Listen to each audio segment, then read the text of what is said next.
The views and opinions expressed on any program are those of the producers and/or the persons appearing on the program, and do not necessarily reflect the views and opinions of FRC Media, Bristol Community College, or the City of Fall River.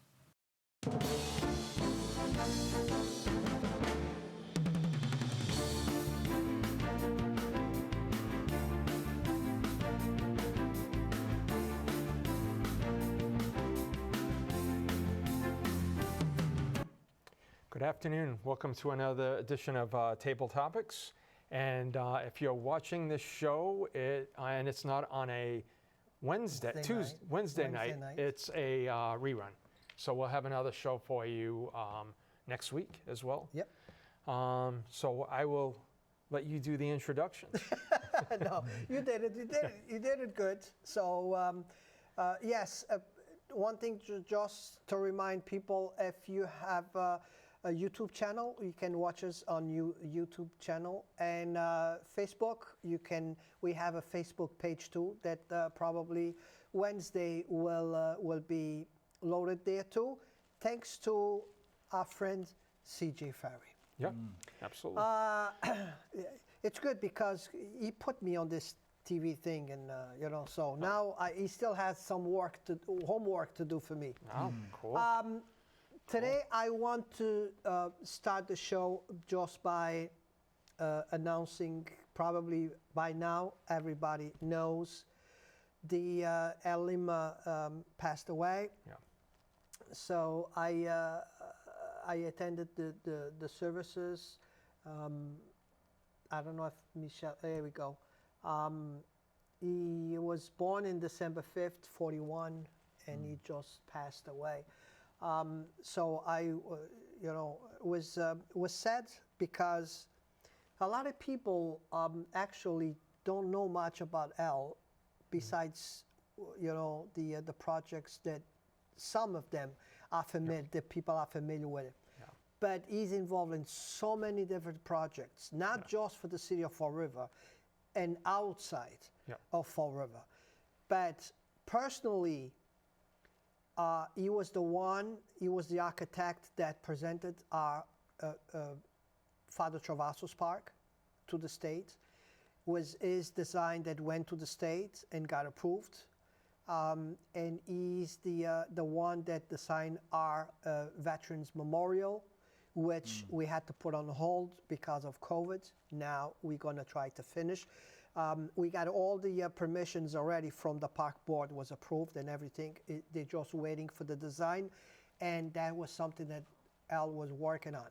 So we're gonna have to go now through the designs and see what he left us. Yeah. I mean, my memory of Al was the Quequechan Rail Trail. Back, it was probably the early 2000s, mid 2000s.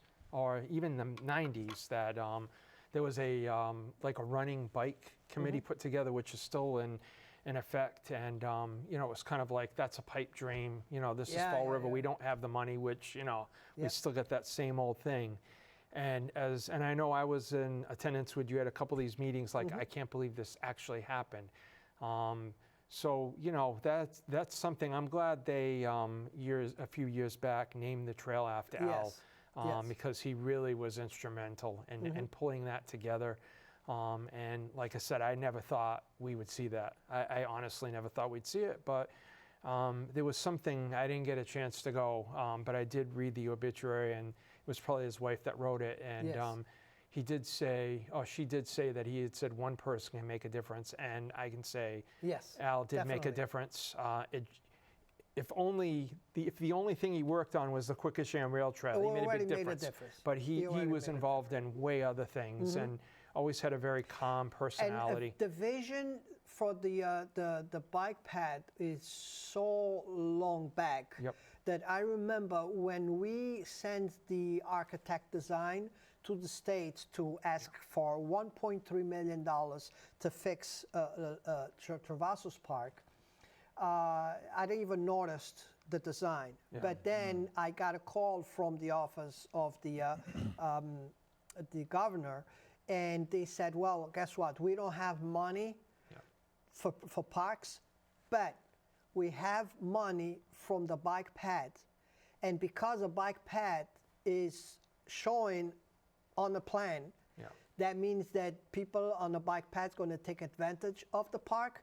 So we're going to fund $5.8 million from the bike pad money to pay for the park. And again, if it was not Al with his idea of including the bike pads right on the back of the plan, we probably won't have the Travassos Park that we have today. You know, so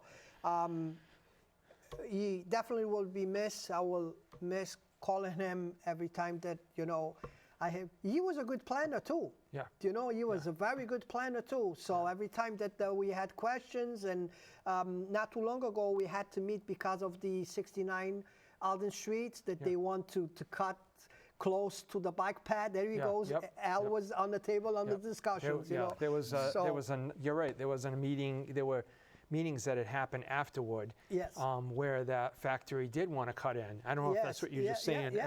And he was on that with some other folks. So it was, you know, he will be missed, but he has a great legacy in this city. Yes, definitely, definitely. We're going to talk about the train. I just want to take another 5 minutes because I think it's important today as Tuesday. Because our friends in Brazil got a new president. God. And I know, I know how you feel, John, but guess what? Lula da Silva was a winner over Bolsonaro. Now is, I think, Brazil is living the days that we lived when Trump lost the office. And if you just Google and you're going to see videos all over the news. I just bring a 3-minute video just to give you an idea what's going on in Brazil. The videos that I've seen are people attacking the Bolsonaro people, not the opposite. That's what I've been seeing on the news. That they were attacking the Bolsonaro supporters. The other side too. Even the trucks blocking the streets because they are against. So it's a 3-minute video, I believe. So let's watch and then we're gonna come back. Change is coming to Brazil after an historic election night that ousted far-right incumbent Jair Bolsonaro in favor of former leftist president Luiz Ignacio Lula da Silva.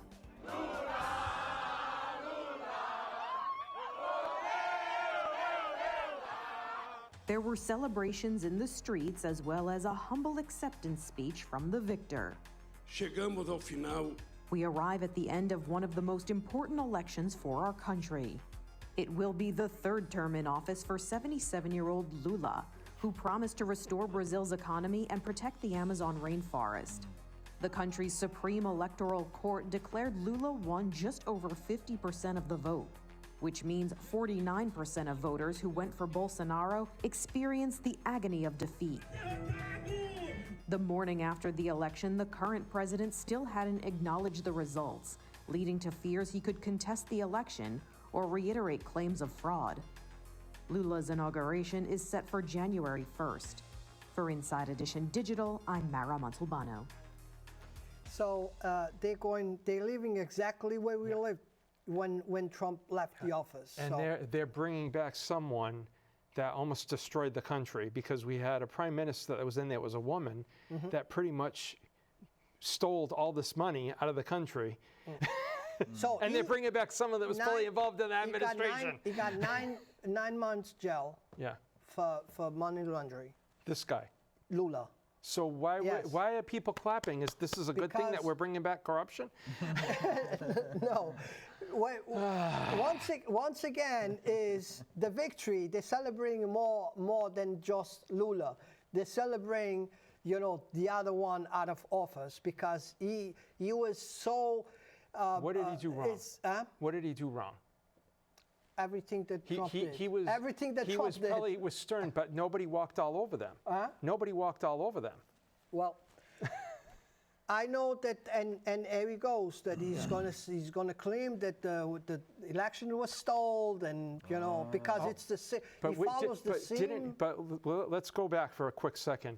Didn't we have a Democratic person that ran as president said that Trump was an illegitimate president? Didn't we hear that from the Democratic side? That Trump was an illegitimate president. Did they not say that? Well, guess what?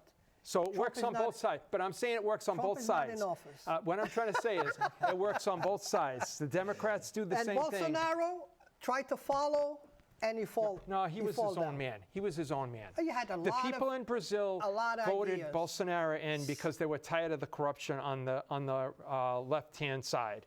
They were tired of it. You know what I mean? So that's why.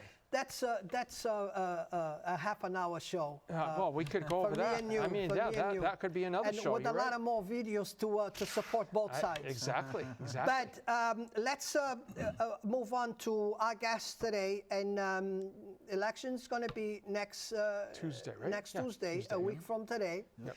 And everybody's aboard, and the train's going to take off. The sign's up. The train's going to take off. The sign's up. The parking lot's been paved. All the ads are up. Everybody. 90% of this has been paid by taxpayers. So correct. Yes, and the problem is we're not saying that we're not paying for, and we did not pay for. Yeah. What I'm saying is that they are selling something that's not true. That's what I say. Right. And we have Nelson here. That, to you, Nelson. To you, Nelson, because I love when you have paperwork from the state that actually tells that we're wrong. I just want to say first and foremost, it's an honor to be here with both of you. Oh man, don't say that. No, honestly. Come on now, we're very laid back here. Don't worry about it. No. In all seriousness, it's an honor to be here, having this discussion in front of the people at home. And I'll say this: as long as I'm alive, Carlos will forever be mayor of the Flint. Forever. Well, thank you. Folks, I just want to say they are selling something that is just not there.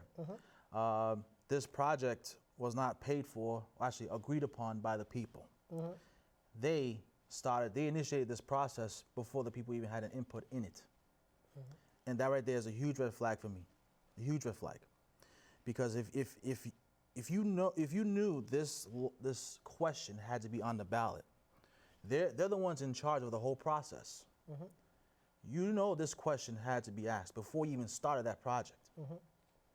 And that has rubbed off on the people the wrong way, because that's just not how you do things with a project of this magnitude.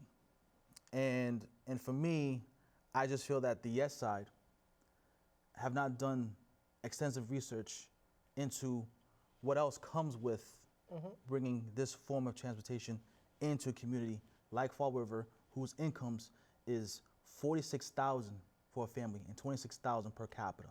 For now. Again, that is for now, but we don't know. See, a lot of on their side is a speculation that it could do this or probably do this. And the reason I'm saying for now is because this train is going to bring all the doctors from Boston to live in Fall River. Well, we don't know. And now our pay rate is going to be like $150,000 a year. Well, that's what they're selling.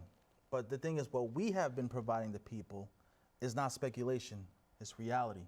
Bringing this train into Fall River is going to skyrocket the rents even more than where they are right now. That organization is over $400 million in the hole, projected to be over $500 million in the hole by year 26. And in 10 years, they are going to be billions of dollars in debt. And so much so that at their presentation, when they were showcasing the city what was going on, they did not say or did not guarantee that South Coast Rail, the project itself, will operate on the weekends due to their financial constraints. That's another huge red flag.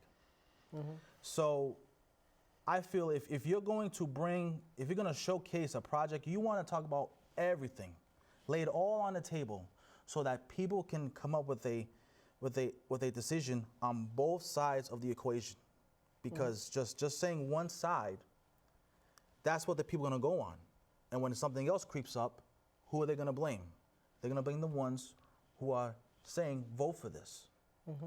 But to insinuate that this project will have little to no effect in pricing people out of their homes is disingenuous upon the ones who are mainly showcasing this project to the city of Fall River and New Bedford. I'm thinking, like, have you gone through and looked at any of the cities, like the train went in through Brockton?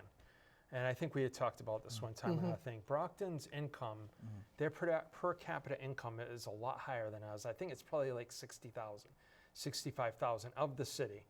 And if you've ever gone to the Brockton station, you know, I was on the train 10 years ago, and this kid was coming in from Japan, and they were scaring the heck out of him, like, you're here by yourself, you can off here. I'm like, don't do that to somebody that's like new to the country. So, you know, so there were issues, and there are issues on a lot of lines, but I think, and this is where I come from, right now what we know that public transportation in New York, DC, Atlanta is down because of COVID. So we had the problem with people not wanting to go on public transportation because of COVID, and also due to the crime. I mean, we see what's happening in New York. Some guy walks down the platform and some other guy throws him off. So I think that's probably why they wouldn't do the weekend service at this point. That's how I look at it. But you know, well, we're here to listen to you. Yeah, and here's the thing. I mean, first point is the financial. Okay, and we already paying, so we're not going to pay because we already paying.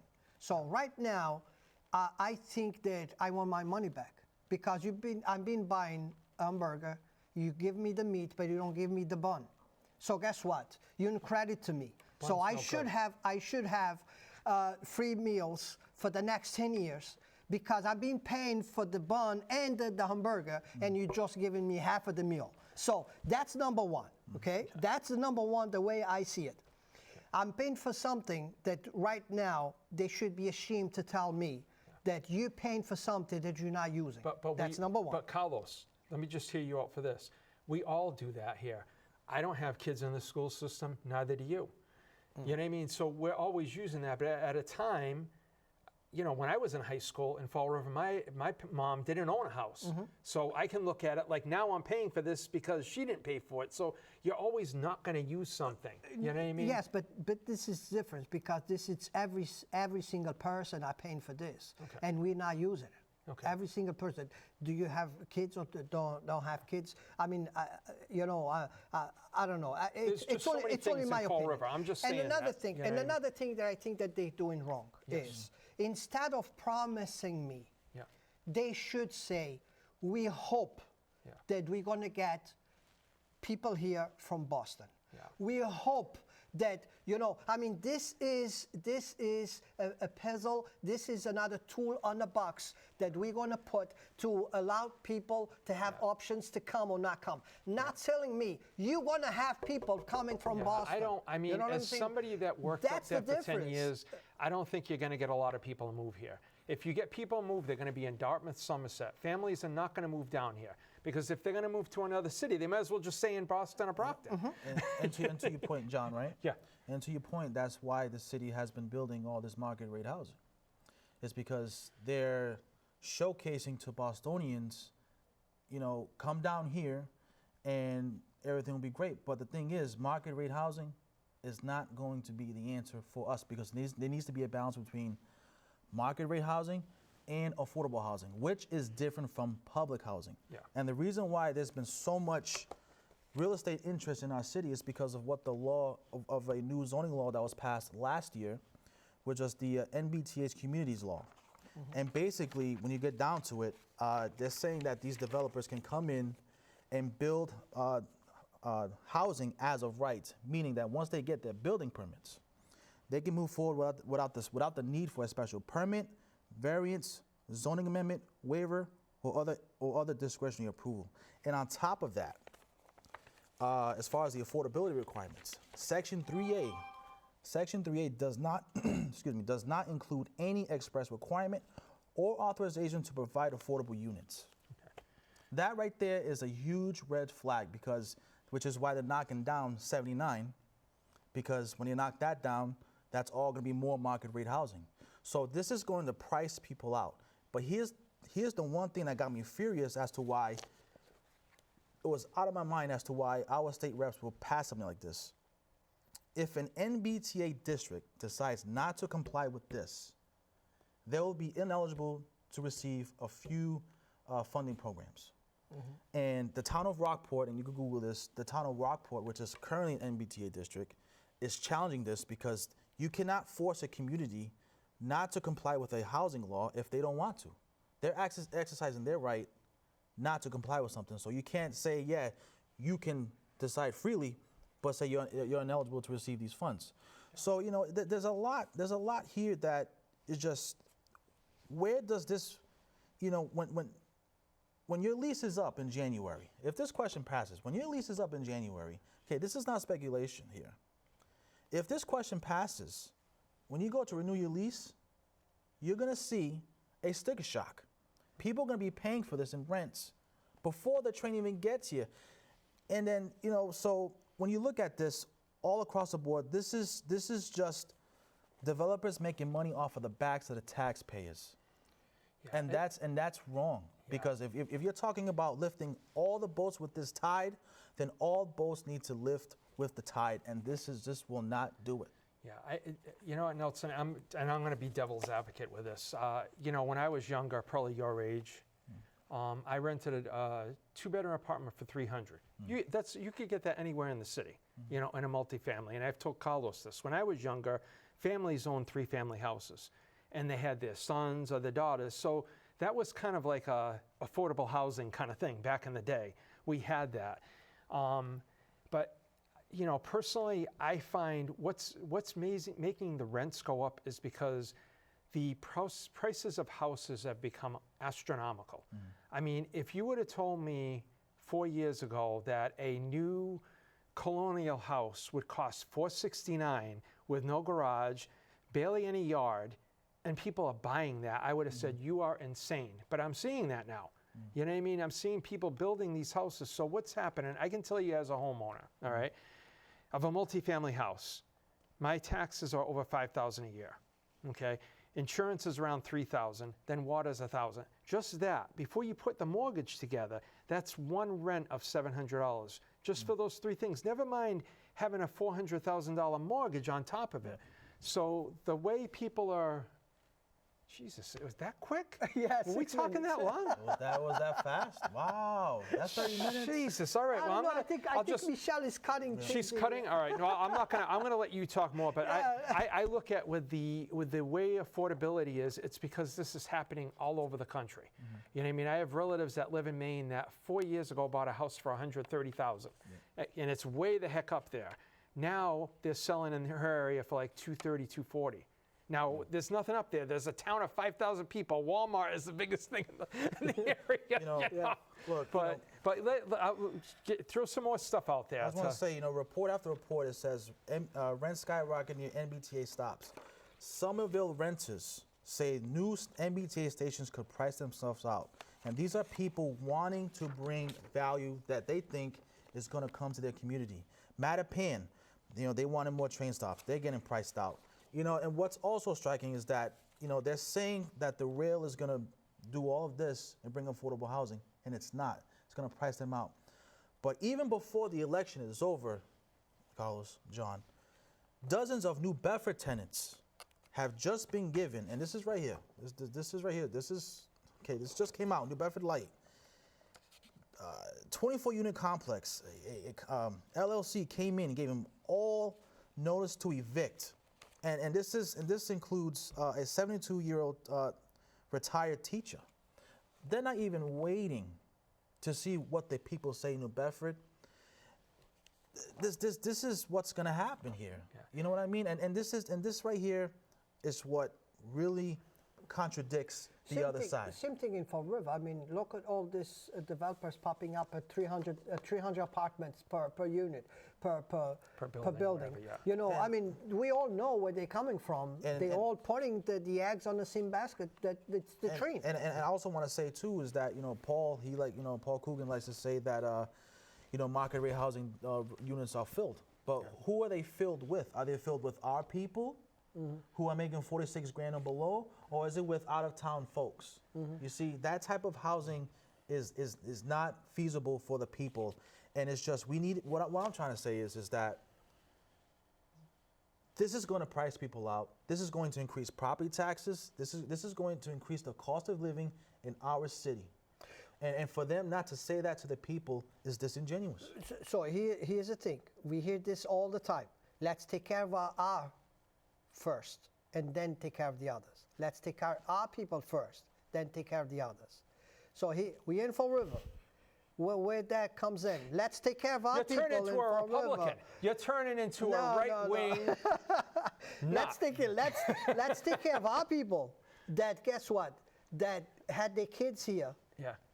Pay for their houses here, and now they are being forced out because this new thing coming in. And with crime up in Fall River, crime and our educational system not performing where it needs to be, which is why they're bringing all this market rate housing to bring them down. But if that doesn't improve, they're going to take the train past Fall River into market rate housing where Swansea is building it. So I just think I think Swansea it's been better prepared than us. They already have a brand new hotel. And we don't even have a hotel. There was a lot of homeless there at the time. You know what I mean? That were being put in there. I look at it this way, Nelson, is that we've always as far as the school system. I mean, I graduated in 1982. You probably weren't even born from Durfee High School. 88, all right, so I remember going into Durfee High School in 1978, and they said, look to the right of you, look to the left of you. Yeah. They will not be here. I heard that too when I was in school as well. So that was back in 1978. I graduated in 82. We're in a community that is, people come, it's a gateway city like all these other places. So people are thinking of working, and they push that to their kids. If you see what happens in Fall River, a lot of people, once their kids get out of like elementary school, they're out of here selling their houses. You know what I mean? So I look at it that if you bring people in with market-based housing, we're going to have, if you grew up, you started in 1988. So we have Starbucks here now, we have Chick-fil-A, we have all these places. That was not supported on what Fall River made in the past. And, you know what I mean? And I just want to say too, like as a big overall theme that our side is trying to say is that the same people that the yes side is trying to have them vote their way, you want them to bring this to the community, but that same thing you want them to bring is going to price them out, because that service, that transportation service is being advertised to help our people, and if it's and by pricing them out, it's not helping them. Okay, and I'm sorry, but again, we can disagree. But we can have a civil conversation. But the important thing is, just here in this room, we got 2 vote no and 1 vote yes. So. But we'll see. But on this room, we're winning. We're winning this. We're winning this. I don't know. I got to ask. What about Michelle back there? But but the fact that people are talking about this on both sides, they're looking at it from the outside looking in. This is a very important question. And look, and also too, to the people of Fall River at home, we will have a presentation on the 7th. The South Coast Rail team had their side at their presentation.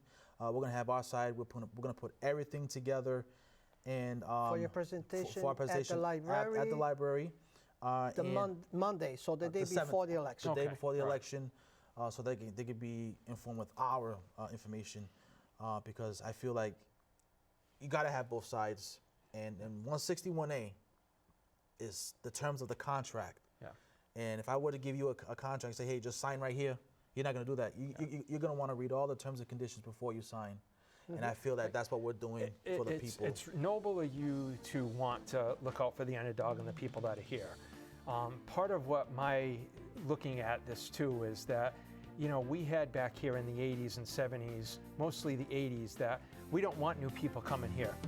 You know what I mean? We were very provincial. This is a provincial area. So That's the only thing that I don't, you know what I mean? We don't, most people came here. I wasn't born here. Most people came here. You weren't born here. You came here from somewhere else. Is she trying to shut us down already? That's it. And I just want to say this just needs to be balanced with affordable housing and market rate.